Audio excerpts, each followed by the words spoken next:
welcome. Good morning or good evening. Okay. Sorry again today I'm not here. Ooh, trying to get this camera right. This is kind of weird. I had to do a makeshift setup in here. Sorry I'm not here again today. I may be here tomorrow. Probably not though. I'm going to try if I can. We're supposed to do a lab today. We can't quite do it back there because I'm not there. But we're going to do it on the big screen. So we've also got a paper similar to this one right here that has a nice table on it, and we're going to work on that today. All right, so get that out and get it ready. Let me go and read the introduction to the lab. Then we answer some pre-lab questions. Okay, I'm going to talk about the purpose and the procedure, then I'll go ahead and do it, and you record the data as we go along. Okay, so it's about solubility. I know we had a Gizmo Friday. A lot of people are confused. I totally get that. Actually, when we do this one, a lot of it makes more sense. So don't worry, the test on Friday will not have any of that hard, confusing stuff from the Gizmo. The test on Friday will just be biomolecules, solubility, and pH will be acids and bases, which we'll do on Wednesday, also known as Wednesday. Thursday, we'll do a review. Okay? All right, so introduction to the solubility lab. And we were supposed to do this in class, so if you have the sheet, I think I got rid of them all, that says the Bunsen burners and stuff. You can't do that. I don't have a Bunsen burner at home. I don't want to catch my house on fire. No, I don't want to catch it on fire. So instead, we're going to use a hot plate. Guess who doesn't have a hot plate at home? I do. Okay. Go figure, right? Of course, who has a laboratory hot plate at home? Mr. Gill. Go figure, right? All right, so two major factors to consider when you're dissolving a solute in water are temperature and the ratio solute to solvent. So how hot the liquid is and how much solute to solvent. So think of how much, if you're making Kool-Aid, you add too much sugar to the mixture or not enough sugar to the mixture. That kind of thing. I'm sure you've made Kool-Aid before and you maybe accidentally said 1 cup because you're making 1 liter of it, but you're not paying attention. You had 2 cups of it in there. It's super sweet, and there's gritty stuff on the bottom because it won't dissolve. That's what this is. Okay. Hold on. More espresso. Okay, even got a small little spoon. Okay, sorry, I'm playing now. All right, two major factors to consider when you're dissolving a solute in water are temperature and the ratio of solute to solvent. What happens to a solution as the temperature changes? As we increase the temperature, or we lower the temperature? Is there a relationship between solubility and the temperature? I gave you a hint. There is. Well, this thing's not really focusing really. It's kind of blurry. Whatever. Okay. Pre-lab questions. There's 4 of them. 1, 2, 3, 4. Ooh. All right, there's 4 of them. The 4th one you might not know yet, but give it a try. But at the end of the lab, you should be able to understand it. 1, define solubility, solute, and solvent. That is directly in your notes. You need to pull that out and use that information.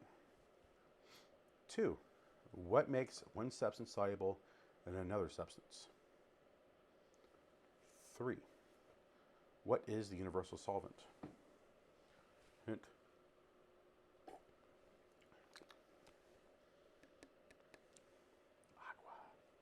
Okay.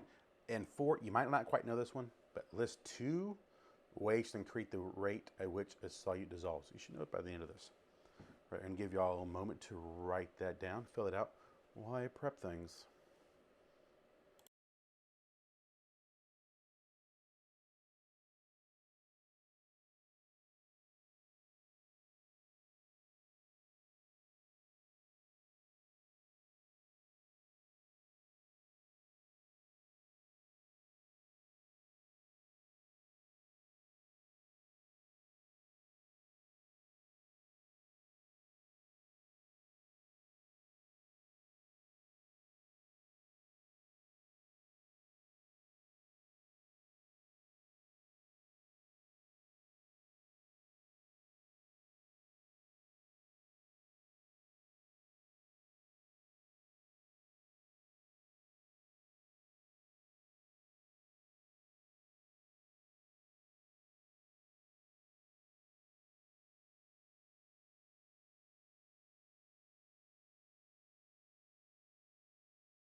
So the purpose of this lab today, oh, again, I'm looking at my chin, is to observe the effects of the temperature on the rate at which a solution dissolves. So how does the temperature change the speed it dissolves? And to graph the relationship between temperature and solubility of a solid. Okay, here's our procedure. I'm gonna read it all first, and do it one more time over here, so I don't mess it up, because I already tried this once. Got halfway through it and I forgot the sugar cubes. So this is my second time trying this. So I'm gonna read it all one time. Obtain 3 beakers and label your beakers A, B, and C. So I don't have 3 beakers, because who has 3 beakers at home? I have 1 beaker. So I'm going to use 2 glasses out of the kitchen. Okay? And we're going to add sugar cubes, which I have sugar cubes right here, straight from HEB. I'm going to add some water, which I get some water out of the faucet right here. Show you it's water. Water. And we're going to place beaker A, which I haven't labeled these yet, but we're going to label A, B, and C, in the ice bath, which is right here. It's ice cubes. Beaker B, which will stay on the counter. We label it this way. And beaker C on the hot plate. Then we're going to turn this hot plate on. We're going to start all beakers and record the temperatures. Once we do that, we're going to look at and record the temperature for each one every 3 minutes, total of 1, 2, 3, 4 times. And we're going to observe this, how well the sugar dissolves within there. Okay, so as we go along, you have a little data table, if I get this right. We're going to fill this out as we go along. Okay, so let's start off by labeling the beakers. I got a Sharpie, a blue Sharpie, and some blue tape, you know, blue on blue. That makes sense, right? That's all I have. So you got a blue beaker, or not blue tape. You label this A. This is going to be your ice one. And this will be a beaker. And I just, oh no, my wife's going to be upset with me. I just wrote on her glass. Oh, can't see it now. B, this will be on the counter, staying at room temperature. And this would be C. The reason I chose this one, I don't want to put these on a hot plate. Those might shatter. This one's just a beaker. If this breaks, I won't be upset. All right, and this is C. All right, we're going to fill each one with about 50 milliliters of water. I'm going to start with this one and pour it in each one, because this one has a measuring piece, or the way to measure. Okay? All right, there's about 50 milliliters. I'm going to put that in here. Another 50 in there. Another 50. And I gotta get this camera a bit lower. This thing keeps on just popping way up there. And I'm sure y'all really don't want to see the top of it. And y'all really don't care about that. Okay. So once we get started, we're gonna put in about 15 grams of sugar, which is roughly 4 sugar cubes each. So 1, 2, 3, and 4 for that one. Get over here. And 2, 3, 4 for that one. 1, 2, 3, 4 for that one. And 1 for my espresso, just because.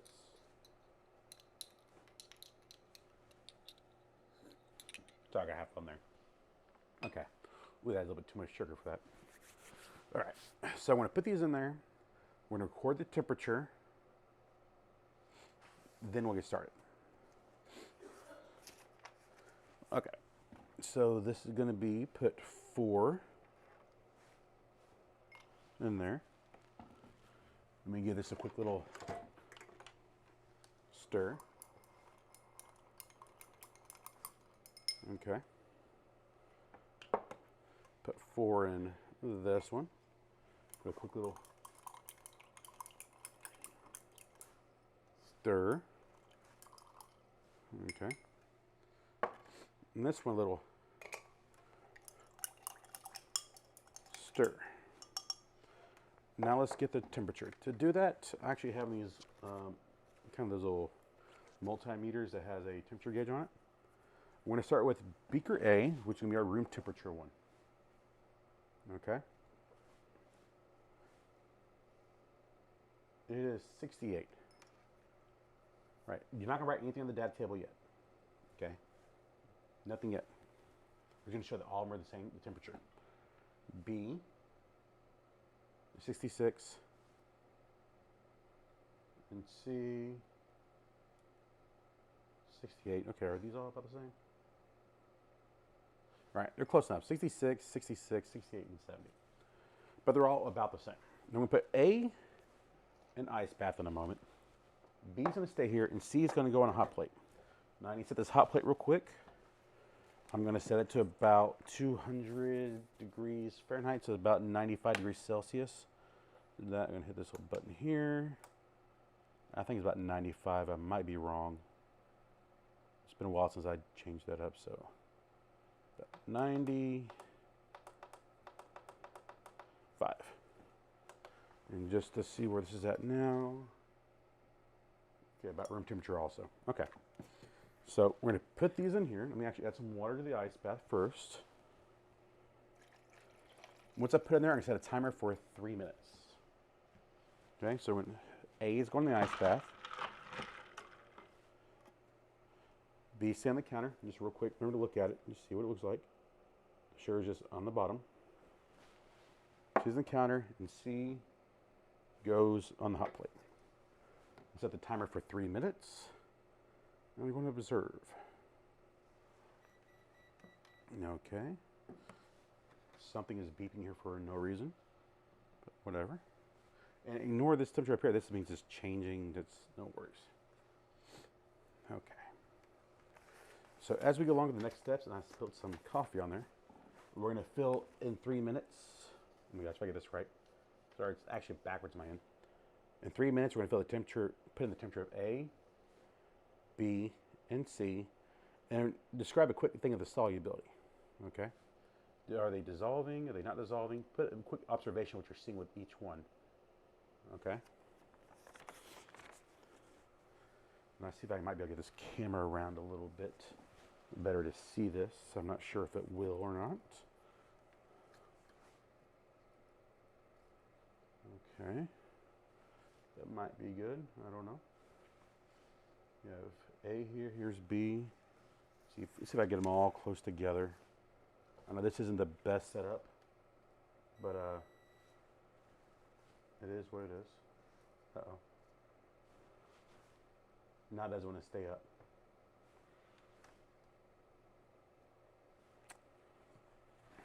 I guess we're not going to do that.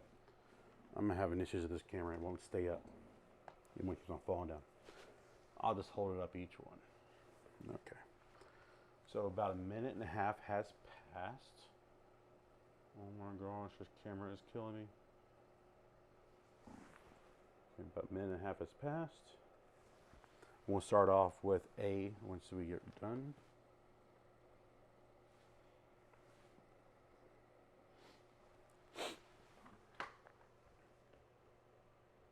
Do do do do do do do do do do do do do do.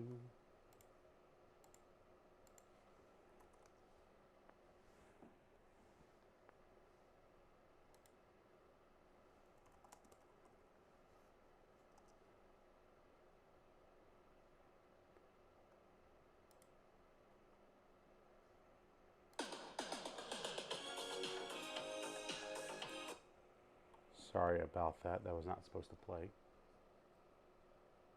That was something in the background I was planning on doing. My bad. Okay.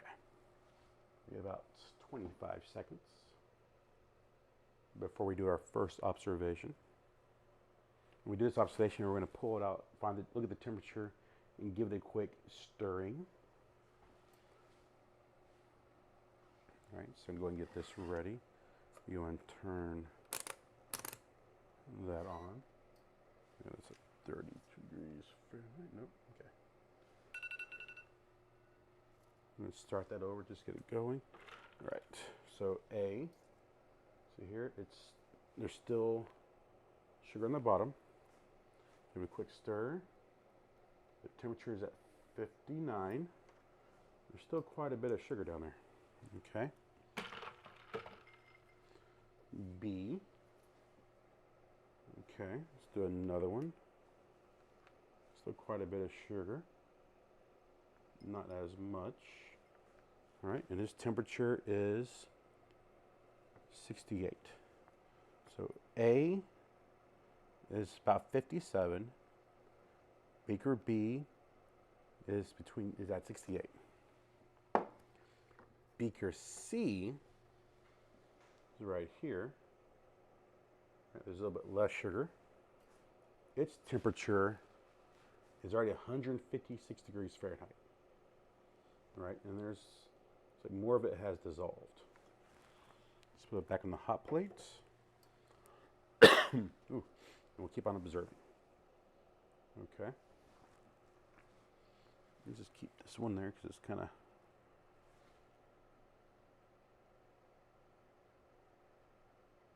Oh, it's really jumping around. Oh, I'm touching the side of it, that's why.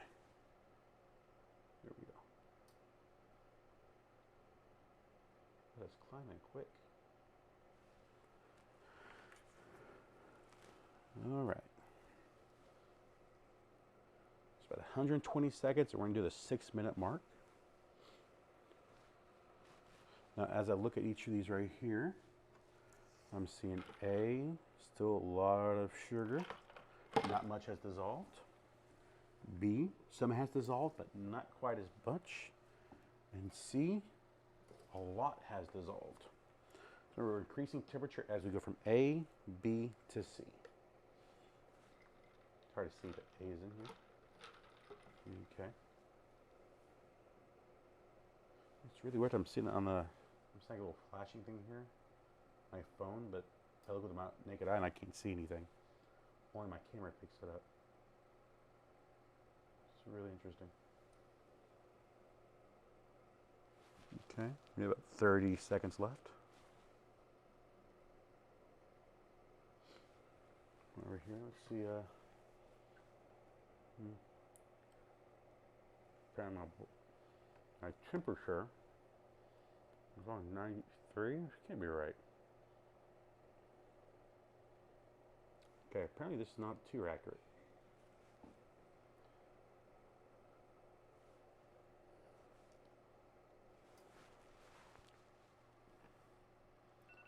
All right, so let's go to each one and start looking at them. We start with A. Now A, as you see, quite a bit of the sugar is still there. It hasn't, oh, we dumped water in the sugar cubes. It really hasn't dissolved.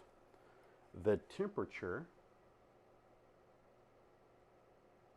is about 50 to 52, so we'll say 50 degrees Fahrenheit for beaker A. Beaker B has quite a bit more sugar. It doesn't look like too much, well, actually not as much, but it doesn't look like it's done too much dissolving. It's done a little bit, not too much. All right, and this temperature is still the same, 68 degrees, which is expected. It hasn't changed. Okay.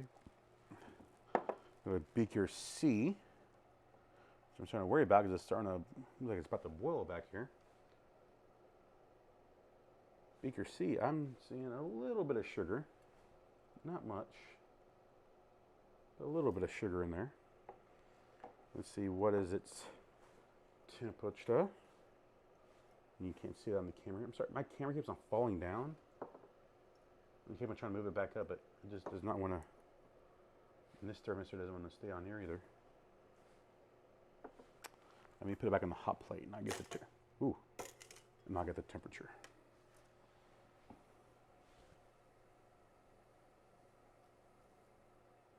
All right, looks like it has leveled off a little bit. C is about 140. Whoa, oh, there we go. 160 degrees. We'll say beaker C at 6 minutes is about 160 degrees. Okay. That's how cold the ice water is. Ooh, ready cold.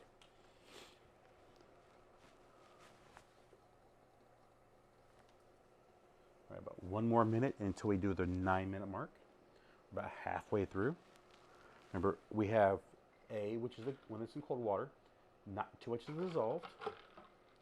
B, some has dissolved, but not nearly as much as A. A is the one on the hot plate. It dissolves quite a bit. It's actually very little there. So make sure you're writing that down.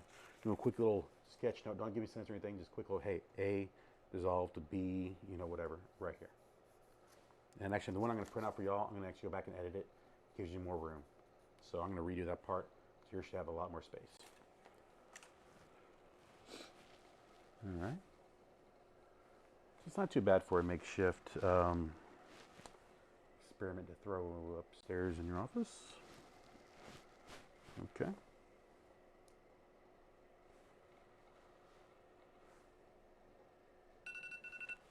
All right. So for the 9-minute reading, I'm going to pull A out. Let's give it a quick little stir. And let's take a look at it. A. Looks like almost most of the sugar is still there, hasn't dissolved, showing that solubility is not much right now. Let's put that back in the ice bath. Oh, I didn't get the temperature. All right, so 9 minutes. The temperature for A is 46 degrees Celsius. For 9 minutes, beaker A, 46 degrees Celsius. Beaker B, which we left on the counter, in this case, my desk. Let's give it a quick little stir.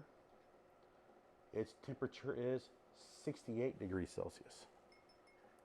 All right, let's see how well it has dissolved. All right, there's still quite a bit of sugar down there. Not nearly as much as beaker A, but there's still quite a bit. All right, and the one that I really love and excited because I've seen it pop over here, beaker C. And usually I would use tongs for this, but this actually has a handle for it, so you don't have to. If I was in the at school in the lab that has a hot plate that's hotter, I would have to, but this one has a special handle, so I'm safe. Okay. So if anybody says anything, this one's special designed with a handle for that. That's the glass one, the little break off piece. Okay. So I'm going to stir this up. The temperature,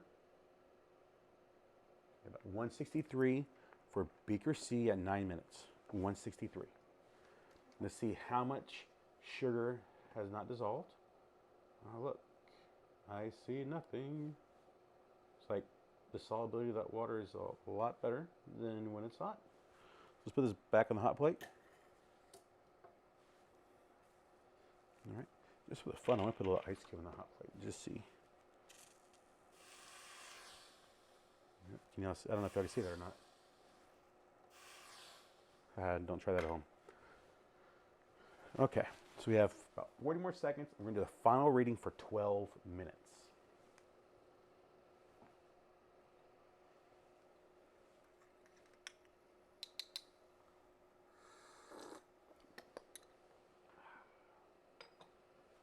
Okay. About 20 more seconds.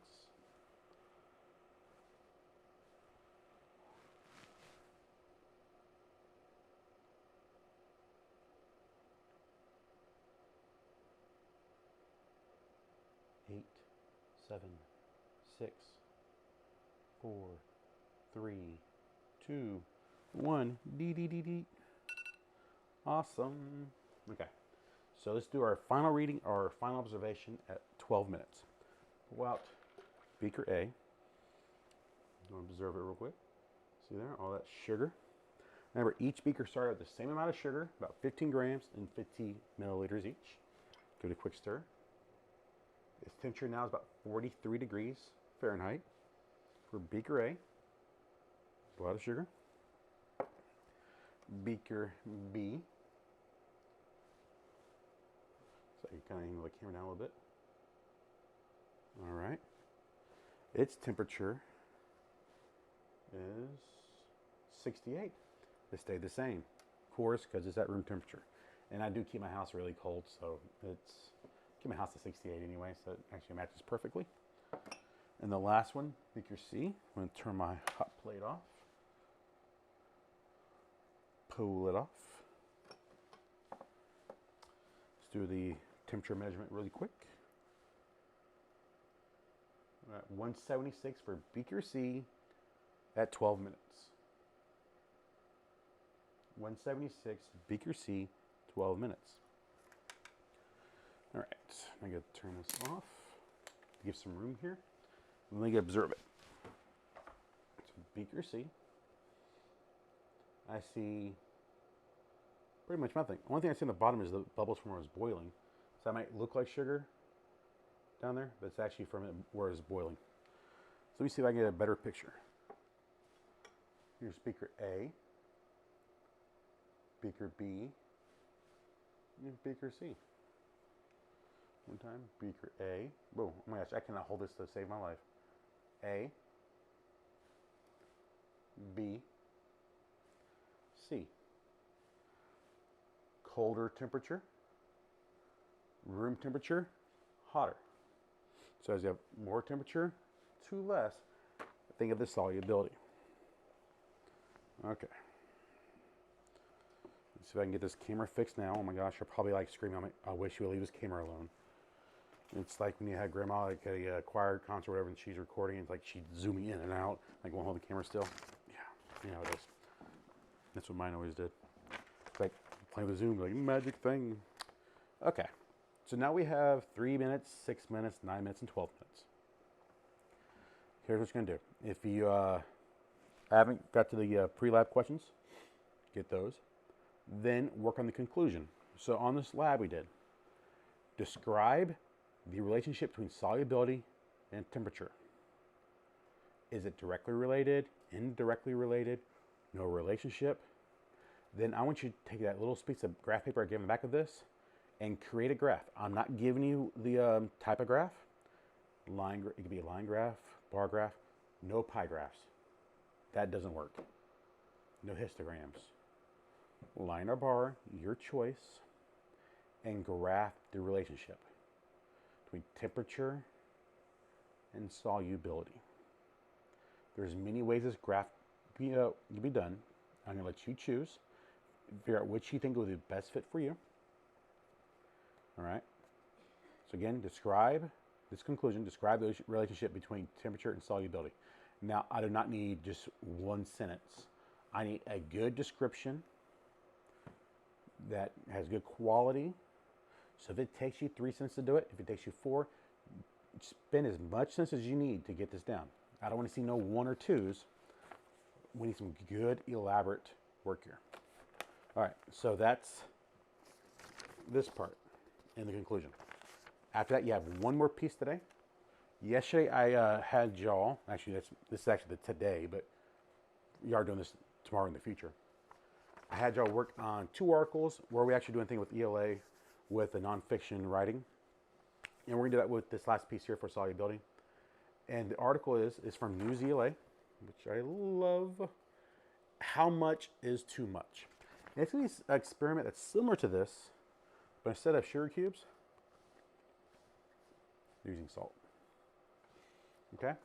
And I want you to do the same thing. I left you a big, oh, wrong side here, a big margin to write and mark. On the second page, I want you to do the same thing with the main idea and the author's purpose. What was the author's intent on this? Why did he or she write it?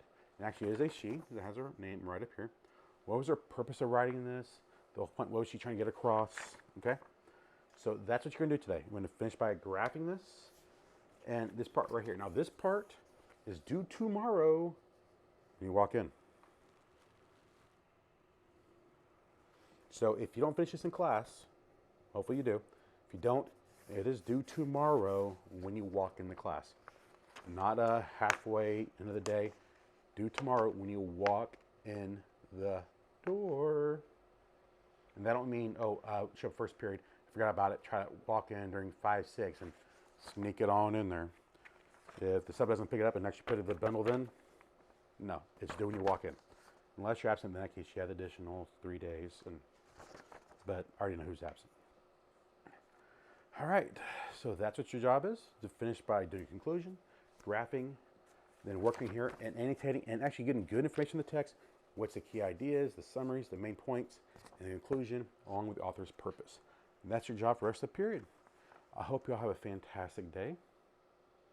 I'll see you later this week. Ciao.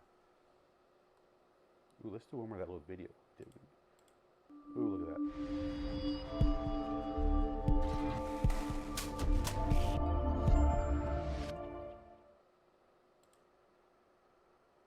Bye.